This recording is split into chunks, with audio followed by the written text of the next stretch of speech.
কি অবস্থা ভাই? আপনাদের এখানে তো শুনছি কুমিল্লা হলো বিএনপির ঘাঁটি। তো এবারে নির্বাচনে আপনাদের এলাকায় বিএনপির অবস্থাটা কেমন?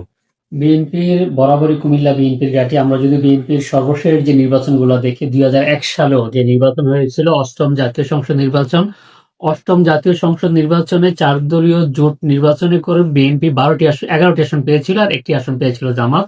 তারপরে 2008 সালের যে নির্বাচন, যে নির্বাচনে বিএনপি সারা দেশে ভরাডুবি হয়েছিল।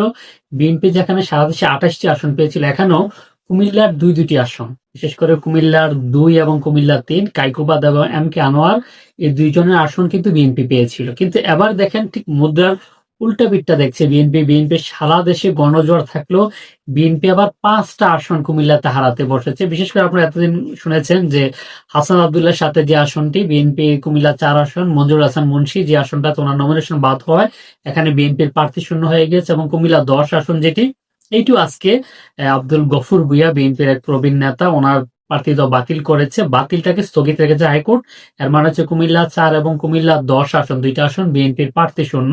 এছাড়া আরো 3টা আসন বিএনপি খুব অস্বস্তিতে আছে, বিএনপির যে বিদ্রোহী প্রার্থী তাদেরকে নিয়ে। বিশেষ করে কুমিল্লা 2, যে আসনটার কথা আমি আগে বলেছিলাম, যে 8 সালের নির্বাচনও বিএনপি যে আসনটা পেয়েছিল, এম কে আনোয়ারের আসন, যে আসনটা আমলি কোন সময় পাশ করে না, সে আসনে বিএনপির গলা কাটা হয়েছে। বিএনপি স্বতন্ত্র প্রার্থী, সাবেক প্রধানমন্ত্রী খালেদা জিয়ার এপিএস ছিলেন আব্দুল মতিন, উনি স্বতন্ত্র প্রার্থী হিসেবে দাঁড়িয়ে আছে। যেখানে হচ্ছে কুমিল্লা হোমনা তিতাস নিয়ে কুমিল্লা 2 আসন।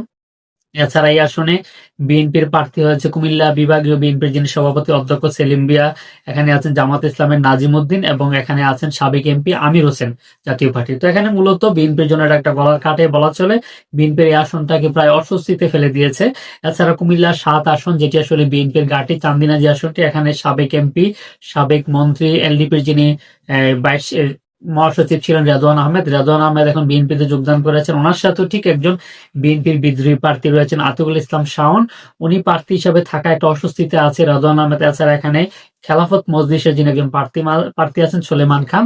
এই জন্য আসলে বিএনপির জয়টা ততটা সহজ হবে না এই আসনটাতে। এছাড়া কুমিল্লা 8 আসন, কুমিল্লা 9 আসন, যেটি কুমিল্লা 9 আসনও 8 জন প্রার্থী রয়েছে। তাদের মধ্যে বিএনপি অস্বস্তি থাকার কারণ হচ্ছে এখানে সামিরা আজিম দোলা, যিনি বিএনপির বিদ্রোহী প্রার্থী হিসাবে রয়েছেন। এছাড়া বিএনপির যিনি দানিশ প্রতীকে নির্বাচন করবেন, বিএনপির কেন্দ্রীয় নেতা শিল্পপতি আবুল কালাম, চৈত্য গ্রুপের মালিক উনি আছেন। আর এছাড়া জামাতের প্রার্থী রয়েছেন সৈয়দ একেম সারোয়ারউদ্দিন সিদ্দিক। তো মোট কথা হচ্ছে এই যে আসনটা, এই আসনটাও কিন্তু বিএনপির মানে একদম স্ট্রং ঘাঁটি। এখানে 2008 সালের নির্বাচনে সাবেক এলজিআরডি মন্ত্রী তাজুল ইসলাম সামান্য, মানে 100 বা তার চেয়ে কম বেশি ভোটের ব্যবধানে পাশ করেছিল।